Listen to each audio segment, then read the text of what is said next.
Welcome to a Foxy Tech Tips tutorial on disabling DMs on Twitter.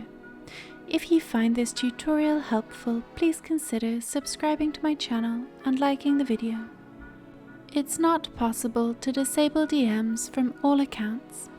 However, you can disable DMs from everyone except for people who you follow. To do this, open up the Twitter app and tap on your profile icon in the top left corner of the home page. Then tap on Settings and Privacy.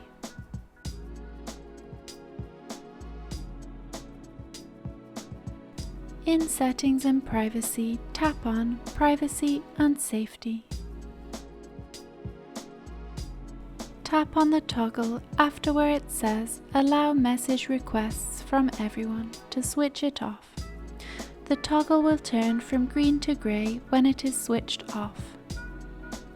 People who you don't follow will no longer be able to send you messages or message requests. And that draws an end to this tutorial. Please like the video if you found it helpful, and subscribe to Foxy Tech Tips for more Twitter tips and tricks.